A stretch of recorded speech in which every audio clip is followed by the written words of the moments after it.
খুবই ইন্টারেস্টিংভাবে বাংলাদেশ তার সেরা ব্যাটসম্যান এবং সেরা বোলার দুজনকে ছাড়াই অস্ট্রেলিয়া ট্যুরে যেতে বাধ্য হচ্ছে। নাহিদ রানাও যেতে পারতেছে না, লিটন দাসও যেতে পারতেছে না। এই মুহূর্তে তো টেস্টে আমাদের সেরা ব্যাটসম্যান লিটন দাস, আর নাহিদ রানার কথা বলাই বাহুল্য। এছাড়া শরীফুলও বিকল্প হিসাবে যে যাবে, শরীফুল টেস্টে নিয়মিত না, নিয়মিত মানে অপরিহার্য না, কিন্তু অবশ্যই নাহিদ রানা না থাকলে তার তো ব্যাকআপ বোলার হিসাবে থাকতে হবে, সেও যেতে পারতেছে না। এবাদত ছুটিতে, তাকে ছুটি ছোট করতে বলা হয়েছে, কিন্তু প্রথম টেস্ট সেও মিস করবে। ফলে মুশফিক, যদিও হাসান মাহমুদের সমসাময়িক, কিন্তু তার তো আসলে হইলে এটা ডেবু হবে, তাকে ভরসা করে যেতে হচ্ছে। এখন এই পরিস্থিতিতে সবাই মূলত বিসিবিকে রাগারাগি করতেছেন টিম ম্যানেজমেন্টকে, যে ইনজুরি নিয়ে কেন আমরা সতর্ক থাকলাম না। অবশ্যই এই রাগারাগিটা সঠিক। এর রাগারাগি আমিও একদিন করছি, যে নাহিদ রানাকে এই যে জিম্বাবুয়ের বিপক্ষে টি-20 সিরিজ খেলানো, এটা একটা বাজে সিদ্ধান্ত ছিল, এটা ঠিক হয় নাই। কিন্তু ব্যাপারটা কি এখানেই শেষ? না, এখানে অনেক বেশি সিরিয়াস একটা প্রবলেম আছে। সেই প্রবলেমটা টিম ম্যানেজমেন্টের না, বা সেই প্রবলেমটা খেলানো না খেলানোর না, আমাদের খেলোয়াড়দের ইনজুরি নিয়ে একটা রহস্যময়তা দীর্ঘদিন ধরে চলতেছে, দীর্ঘদিন ধরে। এটা যদি আপনি খোঁজ করেন তাহলে দেখবেন যে সেই মাশরাফির আমল থেকে চলতেছে, যে আমরা ইনজুর্ড খেলোয়াড়দের ঠিকমতো খোঁজ খবর রাখি না, ইনজুর্ড খেলোয়াড়দের সঙ্গে কমিউনিকেশন হয় না ঠিকমতো, বোর্ডকে প্রপারলি জানানো হয় না কি অবস্থা আছে, এবং মিডিয়াতে অদ্ভুত অদ্ভুত তথ্য দেওয়া হয়, যেগুলো পুরো জাতিকে বিভ্রান্ত করে, খেলোয়াড়দেরও বিভ্রান্ত করে। এরকম একটা পরিস্থিতির ভেতর দিয়ে কিন্তু আমরা যাচ্ছি। দেখেন, মাশরাফির সময় এটা গেছি, কিন্তু তখন আমাদের না ছিল ওই মাপের প্রযুক্তি, না ছিল ওই মাপের ডাক্তার। তখন তো টিমে স্থায়ী কোনো ডাক্তারই ছিলেন না। ফিজিও, ফুল সেট আপ, এখন বিশাল একটা মেডিকেল রুম আছে রে ভাই, বিশাল। সেখানে অনেক যন্ত্রপাতি আছে, যদিও তারা বলেন যে যন্ত্রপাতির সীমাবদ্ধতা আছে, দুটোই সত্যি, কিন্তু আছে তো। এখনকার দিনে এই মিসকমিউনিকেশন, এই যে আজগুবি সব ব্যাপার, এগুলো মানা যায় না। কিরকম আজগুবি আপনি দেখেন, আমি লিটন আর নাহিদ রানার দুটো বলি। নাহিদ রানার ক্ষেত্রে শুরুতে বলা হলো সিম্পল সাইড স্টেন। আমাদের ফিজিও বায়েজিৎ ভাই এখন এটার জন্য বোধহয় বিখ্যাত হয়ে গেছেন, যে ও কিছু না সেরে যাবে, এরকম একটা ওই যে ফ্যামিলিতে বাচ্চারা টাকগুতো খেয়ে আসলে গার্জিয়ানরা বলে না, আরে দূর কান্নাকাটি করিস না, সেরে যাবে। বায়েজিৎ ভাইয়ের এই একটা অ্যাপ্রোচ মিডিয়াতে আমার ভাল লাগে, যে উনি একটা গার্জিয়ান সুলভ ব্যাপার করেন। যাই হোক না কেন, উনি মিডিয়াতে বলেন এটা কোনো সিরিয়াস কিছু না, সপ্তাহ দুর মধ্যে ঠিক হয়ে যাবে। আলটিমেটলি সেটা 1 বছরে গিয়ে থাকে, 16 মাসে গিয়েও থাকে, এরকম হয়। এখন আমি বুঝলাম যে মিডিয়াতে একটা জনতুষ্টিমূলক কথা হয়তো উনি বললেন, কিন্তু বোর্ডও তো তাই বিশ্বাস করে বসে থাকতেছে, উনি তো বোর্ডকেও তাই রিপোর্ট দিচ্ছেন। মেডিকেল টিম, উনি শুধু না, ডাক্তার দেবাশিস চৌধুরীর নেতৃত্বে একটা বড় মেডিকেল টিম আছে, তারা সবাই তাহলে কি করতেছে? এই যে নাহিদ রানা কেসটা প্রথমে বলা হলো 2-3 সপ্তাহ, শেষ পর্যন্ত গিয়ে ঠেকলো 6-7 সপ্তাহ। আপনি মোটামুটি দলিলে লিখে রাখতে পারেন এটা 6-7 সপ্তাহ শেষ হচ্ছে না, এটা আরো লম্বা হবে। লিটনের কেসটা আপনি দেখেন, লিটনের কেসটা ওরকম শুরুতে বলা হলো যে অল্প কয়দিন, 1-2 সপ্তাহের মধ্যে ঠিক হয়ে যাবে। লিটনকে জিম্বাবুয়ে নিয়ে যাওয়া হলো টেস্ট খেলতে, সিরিজটা শুরু হলো, তো সফরটা শুরু হলো টেস্ট দিয়ে। প্রথম টেস্টের আগ মুহূর্তে জানা গেল সে ফিট না। কি অ্যাসেসমেন্ট দেশ থেকে করে পাঠানো হলো, যে ওখানে টেস্টের আগ মুহূর্তে জানা গেল সে ফিট না। ওকে, তাহলে সে ওয়ানডে সিরিজের জন্য অ্যাভেলেবেল। ওয়ানডে সিরিজের আগে জানা গেল সে ওয়ানডে সিরিজেও অ্যাভেলেবেল না। টি-20 সিরিজে জানা গেল সে টি-20 সিরিজেও অ্যাভেলেবেল না। এর মধ্যে সে কি এক কারণে চায়না চলে গেল, যেটা নিয়ে বিসিবি তাকে জরিমানা করলো। আবার তাকে এলপিএল খেলতে বলা হলো, এলপিএল এর আগ মুহূর্তে জানা গেল সে এলপিএলও খেলতে পারবে না। এখন দেখা যাচ্ছে সে অস্ট্রেলিয়া ট্যুরও খেলতে পারবে না। প্রতিদিন ফাইন মর্নিং উঠে ক্রিকেট বোর্ড আবিষ্কার করতেছে যে না, ওর আজকেও কমে নাই। এটা কি বাতের ব্যথা নাকি, যে প্রতিদিন সকালে উঠে আপনি চেক করে দেখবেন ব্যথা কেমন আছে? It's a scientific process. আপনি প্রসেস অবলম্বন করবেন, এমআরআই করবেন, অমুক করবেন, স্ক্যান করবেন, আপনি বুঝবেন যে আনুমানিক কতদিনে ঠিক হবে, কোন সিরিজে অ্যাভেলেবেল হবে। নিয়ে নিয়ে ঘুরতেছেন, যদি ঠিক হয় কালকে খেলাবো না। এটা কোন ধরনের রসিকতা? এই রসিকতা তো চলতেছে। ওই যেটা বললাম, সেই মাশরাফি, তালহা, এদের বেলায় দেখছি। এরপরে নাজমুল থেকে শুরু করে বাংলাদেশে এমন কোনো ক্রিকেটার নাই যে এই এক্সপেরিয়েন্স হয় নাই, যাকে ওই বিসিবি বলছে যে এই তুমি আগামী সপ্তাহে ঠিক হয়ে যাবা, সেটা 1 বছর গিয়েও ঠেকছে। এই ঘটনা, ওটা যদি প্রাগৈতিহাসিক কাল ধরেন, প্রাগৈতিহাসিক কালে এটাই আমাদের নিয়মিত চিত্র ছিল। তারপরে একটু একটু করে দুনিয়া আগাইছে, কিন্তু আমাদের চিত্র বদলায় নাই। দেখেন রিসেন্টলি আমি যদি 2022-23 থেকে হিসাব করা শুরু করি, বাংলাদেশের বড় বড় ডিজাস্টারগুলো এই মেডিকেল টিম থেকে আসে। আজকে বাংলাদেশের ক্রিকেট একটা ডিবাকলের উপর দাঁড়ায় কিন্তু অনেক কিছু চেঞ্জ হয়ে গেছে। সেটা হচ্ছে 2023 সালের তামিম বিতর্ক। এখনকার বোর্ড প্রেসিডেন্ট সে নিজে এই পরিস্থিতি সাফার করে আসছে এবং সেটাই আসলে বাংলাদেশের ক্রিকেটকে গত কয়েক বছরের মধ্যে সবচেয়ে বড় ধাক্কাটা দিছে। সেটা কি ছিল? একটু চিন্তা করেন যে তামিম ডিবাকলটা ওই সময় কেন তৈরি হয়েছিল? সেই জিনিসটা ছিল 2022-এর শেষ দিকে তামিম পিঠে ব্যথা পায়, ব্যথা অনুভব করে। এরপরে বিসিবি তার একটা এমআরআই করে, তখন বলে দেওয়া কিছু না, ঠিক হয়ে যাবে, এরকম একটা অ্যাপ্রোচ। এখন ফিজিও যাই বলুক, টিম ডাক্তার যাই বলুক, যতই বলুক, ও কিছু না, তামিমের তো ব্যথা কমে না। তামিম আজকে ঢাকায় 3-4টা এমআরআই করাইলো ওই সময়, কোনো সবগুলো রিপোর্ট, তামিম তো ডাক্তার না, রিপোর্ট দেখে কি বুঝবে? রিপোর্টে কিন্তু ওই যে লিখিত রিপোর্ট যেটা দেওয়া হয় ওটা খুব গুরুত্বপূর্ণ না। যদিও যিনি রিপোর্ট করেন ওনারাও বড় ডাক্তার, বড় বিশেষজ্ঞ, কিন্তু মূলত ওই প্লেটগুলো দেখতে হয়, প্লেটগুলো দেখে জাজ করতে হয়। তো রিপোর্টগুলো, প্লেটগুলো সে যথারীতি বিসিবিতে দেয়, বিসিবি থেকে উত্তর পায়, ও কিছু না, 2 দিন পরে ঠিক হয়ে যাবে। হংকংয়ে যায়, ইয়েতে যায়, ব্যাংককে যায়, নানা জায়গায়, লন্ডনে যায়, এমআরআই করায়, স্ক্যান করায়, রিপোর্ট পাঠায় বিসিবিতে, প্লেট পাঠায় বিসিবিতে, কোনো আপডেট পায় না। বা ওর যে ইনজুরিটা কি অবস্থায় আছে, ও তো ডাক্তার দেখাচ্ছে না, বিভিন্ন জায়গায় যাচ্ছে, স্ক্যান করাচ্ছে। শেষে দুবাইতে একটা এমআরআই করাইছে, করায় সে রিপোর্টটা পাঠিয়ে দিচ্ছে সরাসরি বোর্ড প্রেসিডেন্টকে। এবার মেডিকেল বিভাগের পাশাপাশি বোর্ড প্রেসিডেন্টকেও পাঠাচ্ছে। ততদিনে তামিম বুঝে ফেলছে, হয়তো 2-4 জায়গায় ডাক্তারও দেখাইছে। এখন তামিম তো ওই সময় খেলোয়াড়, সে কি করে বলবে যে মেডিকেল টিম আমার সঙ্গে এরকম করতেছে? সে বুঝে ফেলছে যে ঘটনাটা মিসকমিউনিকেশনের এবং পাত্তা দেওয়া হচ্ছে না। দেশের সেরা ব্যাটসম্যান আপনি পাত্তা দিচ্ছেন না, সে এরকম দুয়ারে দুয়ারে ঘুরে বেড়াচ্ছে। বোর্ড প্রেসিডেন্ট এটা দেখে খুব ক্ষেপে গিয়ে প্রেস কনফারেন্স করছিলেন তামিমকে পাশে দাঁড় করায়, এবং উনি বলছিলেন যে ওনার ইচ্ছা ছিল ডাক্তার দেবাশিসকেও পাশে দাঁড় করায় প্রেস কনফারেন্স করবেন, যাতে সাংবাদিকরা ডাক্তার দেবাশিসকে জিজ্ঞেস করতে পারেন, যিনি মেডিকেল বিভাগের প্রধান, যে কেনই মিসকমিউনিকেশন হলো। এবং তামিম পরে যদিও বোর্ড প্রেসিডেন্ট ওখানে একটা আভাস দেওয়ার চেষ্টা করছিলেন যে তা এটা তামিমের, তামিম কেন আগে ওনাকে পাঠায় নাই? উনি কি মেডিকেল বিভাগের প্রধান না ডাক্তার? উনি একটা ওষুধ কোম্পানির সিইও, এটা সত্যি, কিন্তু উনি তো ডাক্তার না, ওনাকে কেন পাঠাতে হবে?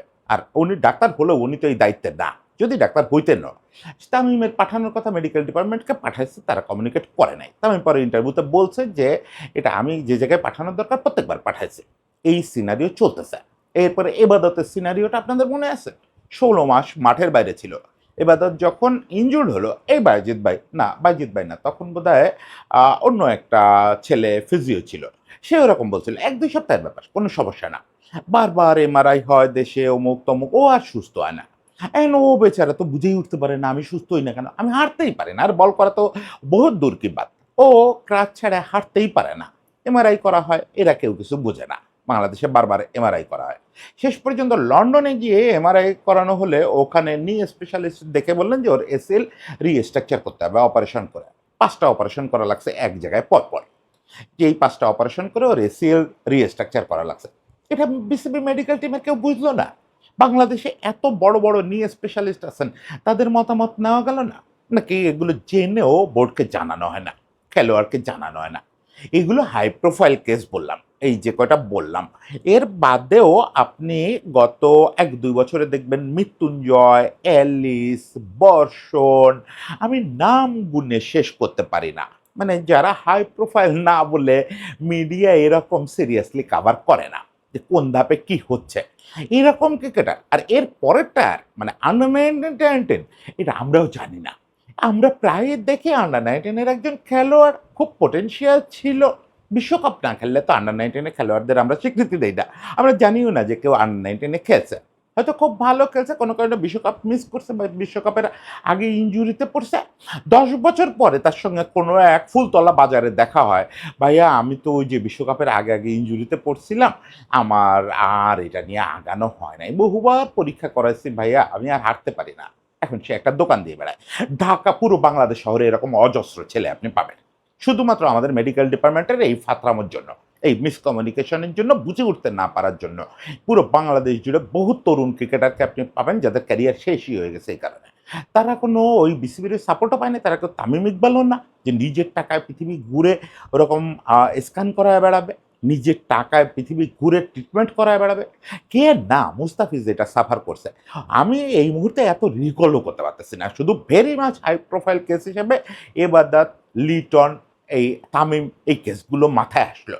এছাড়া তো এরকম অহরহ এখন এটা অভ্যস্তই হয়ে গেছি আমরা। যে একজন খেলোয়াড় ইনজুর্ড হবে, তার সম্পর্কে ১ম এ একটা ভুল তথ্য দেওয়া হবে, তারপরে সে ভুগতেই থাকবে, ভুগতেই থাকবে। এবাদতের মতো ২ সপ্তাহের জায়গায় ১৬ মাস পরে সে মাঠে হাঁটার উপযোগী হবে। এই জিনিসটা রেগুলার হয়ে গেছে। ২০২৫ সালে এটা নিয়ে খেলোয়াড়রা রীতিমতো ক্ষোভ প্রকাশ করছিল। মানে এটা একটা মিউটিনির মতো অবস্থা হয়েছিল। সেই অবস্থায় খেলোয়াড়দের সামনে বিসিবির মেডিকেল বিভাগের কর্তাদের হাজির করা হয়েছিল। একটা আ শেয়ারিং অ্যান্ড কেয়ারিং নামের সেশন বুলবুলের সময় আয়োজন করা হয়েছিল। মূল ব্যাপারটা ছিল খেলোয়াড়রা প্রচণ্ড ক্ষুব্ধ ছিল। খেলোয়াড়রা সাফার করতে, করতে আমরা শুধু পেসারদের কথা বলতেছি, তানজিদ তামিম থেকে শুরু করে অলমোস্ট সব ক্রিকেটারের এই পদ্ধতির মধ্যে দিয়ে যেতে হয়েছে। একটা ভালো রিহ্যাব প্রসেস নাই, অমুক-তমুক। সেখানে বিসিবির মেডিকেল বিভাগের লোকজন স্বীকার করছিলেন যে তাদের প্রচুর ব্যর্থতা আছে। সেটার মূল কারণ হিসাবে তারা দেখাচ্ছিলেন তাদের অত্যাধুনিক ইকুইপমেন্ট নাই। এই আ বা এগুলো নির্ধারণ করতে যে মানের ইকুইপমেন্ট লাগে সেগুলো নাই। আ তারপরে রিহ্যাবের জন্য যেরকম পুল লাগে, অমুক লাগে, তমুক লাগে এগুলো নাই। ওনারা যন্ত্রপাতির ঘাড়ে দায় চাপায়া দিছেন। Very fine. আমি মনে করি যে প্রতিষ্ঠানের ইয়েতে এফডিআর এ ১,৫০০ কোটি টাকা আছে নাকি ১৩০০ কোটি টাকা। এত টাকা মনে রাখতে পারি না। আ যাই হোক এত টাকা আছে তাদের এগুলো না থাকাটাও অন্যায়। কিন্তু আমার কথা এখানে না। এইটা নাই এটা অজুহাত বানানো যাবে না। আপনাদের চোখ আছে, আপনাদের জ্ঞান আছে। আপনারা এমবিবিএস পাস করছেন, তারপরে বড়, বড় ডিগ্রি নিচ্ছেন, ফিজিওথেরাপিতে বড়, বড় ডিগ্রি নিয়ে এখানে আসছেন। যদি যোগ্যতা নিয়ে না আসেন তাহলে বুঝতে হবে যে আপনাদের এইটা সামলানোর দায়িত্ব নাই। যন্ত্রপাতি শেষ কথা না। চিকিৎসা শাস্ত্রের যন্ত্রপাতি আপনাকে সর্বোচ্চ সাপোর্ট দেবে। যন্ত্রপাতির অভাবে কখনো কোনো ক্রিকেটার ২ সপ্তাহের জায়গায় ১৬ মাস হবে না। আপনার যন্ত্রপাতি নাই কি হইছে? অ্যাপেলোর আছে, এভার কেয়ারের আছে, এখন তো অ্যাপেলোর নাই। দেশে কয়েকটা তো 5 স্টার স্ট্যান্ডার্ড হসপিটাল আছে। দেশে না থাক বিদেশে আছে। আপনার কেন ওই পেশেন্টের মাধ্যমে জানতে হয় ৮ মাস পরে যে ওকে বিদেশে পাঠাইতে হবে? আপনি কেন অ্যাসেস করেন না যে এই যন্ত্রপাতি আমার নাই, ওকে বিদেশে গিয়ে এটা করতে হবে? একজন ক্রিকেটারকে প্লাজমা থেরাপি দিতে হবে। এটা বোঝার মতো ডাক্তার বা ইকুইপমেন্ট বাংলাদেশে নাই বলতেছেন? বাংলাদেশে কোনো হসপিটালে এটা নাই? অবশ্যই আছে। এটা বোঝার মতো যথেষ্ট দক্ষ, দক্ষ ডাক্তারও আছে। তাহলে তাদের সাপোর্ট নেন না কেন? তাদের কাছ থেকে পরামর্শ নিয়ে বলেন যে একে বিদেশে পাঠাতে হবে বা পাঠাতে হবে না। আর আপনারা নিজেরাই তো এটা বোঝার কথা। যন্ত্রপাতির অজুহাত ভুলে যান। যে না এই জিনিসটা আমরা পারতেছি না। এই জিনিসটা ২ সপ্তাহ বলছি এটা ঠিক না। এটা লম্বা হবে এবং একে লন্ডনে পাঠাতে হবে। কেন এটা খুঁজে, খুঁজে বহু দুয়ার অন্ধের মতো, ওই অন্ধের মতো রোগ নির্ণয় সিস্টেম কি এখন পৃথিবীতে আছে? চেপে, চেপে দেখা। বাবা তোমার কোথায় ব্যথা? দেখি নাড়িটা। ওই আ আ আদিকালীন চিকিৎসা সিস্টেমে চলতেছে তাহলে? এখানে কমিউনিকেশন বলে কিছু নাই, রোগ নির্ণয় বলে কিছু নেই, সবচেয়ে বড় কথা পাত্তা দেওয়া নাই। ক্রিকেটারদেরকে যতক্ষণ পর্যন্ত ইমার্জেন্সি না হচ্ছে, টপ লেভেল ক্রিকেটার পর্যন্ত তামিম ইকবাল থেকে শুরু করে নাহিদ রানা, লিটন সবার ক্ষেত্রে এই মেডিকেল টিম পাত্তা দিচ্ছে না কোনো কিছুরে। এবং ফিজিও খুব বেশি ক্ষমতাবান আমার কাছে যেটা মনে হয়। এটা অবশ্য আমি মন্তব্য করলাম, মন্তব্য করা ঠিক না। আমার কাছে মনে হয়েছে যে ব্যাপারগুলোতে ডাক্তার আর ফিজিও কিন্তু একই জিনিস না। আমি অত্যন্ত সম্মানের সঙ্গে ফিজিওকে করতেছি কারণ টিমের দেখভাল করার দায়িত্ব তার। কিন্তু এইগুলোর রেসপন্সিবিলিটি তার উপরে দেওয়া ঠিক না। মানে এত রেসপন্সিবল তিনি হবেন কেন? বায়েজিদ ভাই ফিজিও ইটস ওকে। আমি জানি না তিনি তার জায়গায় কতটা ক্যাপাবল, নিশ্চয়ই ক্যাপাবল, তা নাহলে আছেন কেন এতদিন? কিন্তু তিনি সব ডিসিশন নেন নাকি? মেডিকেল টিমের ডাক্তাররা কি করেন তাহলে? মূলত তো কাজটা ডাক্তারদের। ডাক্তাররা অ্যাসেস করবেন, ডাক্তাররা রায় দিবেন যে এটা কি হইতে যাচ্ছে। পুনর্বাসন কি হবে না হবে এটা ডিজাইনিং হওয়ার কথা। এটা তো কিচ্ছু হচ্ছে না। আমাদের মেডিকেল টিম দিনকে দিন সেই ২০০১ সালে পিছায়া যাচ্ছে। বদ্যিদের আমলে চলে যাচ্ছে। যে ওই কোনো ক্রমে একটু তাবিজ দিয়ে, হাড় দিয়ে এটা ঠিক করা যায় নাকি? এই জিনিসটা আর কতদিন সহ্য করতে হবে? আমি এর আগেই শুনছি যে তামিম ইকবাল খেলোয়াড়দের পুরস্কারের টাকা খেলোয়াড়রা তামিম ইকবালকে বলছেন যে, "আমরা নিব না, আমরা ওখানে একটা পুল চাই।" অবশ্যই ওখানে একটা রিহ্যাব পুল অমুক-তমুক এগুলো নিশ্চয়ই তামিম ইকবাল করবেন, করার প্ল্যান আছে। রিহ্যাবের অন্যান্য ব্যাপার নিয়ে তামিম এগুলো নিয়ে যখন খেলোয়াড় ছিল তখন থেকেই খুব সিরিয়াস। স্বাভাবিক যার শরীরের উপর দিয়ে এটা গেছে সে খুব সিরিয়াস হবে যে আমাদের খেলোয়াড়দের রিহ্যাব, জিম, প্রসেস অমুক-তমুক কিচ্ছু ঠিক নাই। এগুলো করা হবে। পাশাপাশি মেডিকেল টিমটার দিকেও একটু নজর দেন। মেডিকেল টিমটা এই টিমটা দীর্ঘদিন ধরে সার্ভিস দিচ্ছে। দীর্ঘদিন ধরে। আমরা তাদের প্রতি কৃতজ্ঞ, কিন্তু সার্ভিসটা খুব কুৎসিত হয়ে যাচ্ছে। সার্ভিসটা খুব ইনএফিশিয়েন্ট হচ্ছে। এই সার্ভিসের কোথায় গ্যাপ এটা বাইরে বসে আমরা মন্তব্য করতে পারব না। কারণ এমন একটা জিনিস, স্পেশালাইজড জিনিস, ফিজিওর গ্যাপ নাকি ডক্টরদের গ্যাপ নাকি কমিউনিকেশনের গ্যাপ, আমরা এটা বুঝতে পারবো না। কিন্তু এটা দ্রুত তদন্ত করে, এটা ওই যে পাপন ভাই ওই সময় একটা তদন্ত করতে চাইছিলেন যে কোথায় সমস্যাটা হয়। সেটা হয় নাই বা হলেও আমরা রিপোর্ট জানতে পারি নাই। এটা দ্রুত তদন্ত করে ব্যবস্থা নেন, প্রয়োজনে মেডিকেল টিম ভেঙে পুরো ঢেলে সাজান। এই মেডিকেল টিম অলরেডি ব্যর্থতা প্রমাণ করছে, তামিম থেকে শুরু করে লিটন পর্যন্ত। এই পুরো কেস হিস্ট্রিতে বলে যে এই মেডিকেল টিম এই জায়গায় আর এফিসিয়েন্সি দেখাইতে পারতেছে না। সেটা কোন অংশটা পারতেছে না তা আমরা জানি না, কিন্তু এরা পারতেছে না। এই জিনিসটা আমি ক্রিকেট বোর্ডকে অনুরোধ করতে চাই যে পুরোপুরি রিথিঙ্ক করেন, রিস্ট্রাকচার করেন। সবাই ভালো থাকবেন।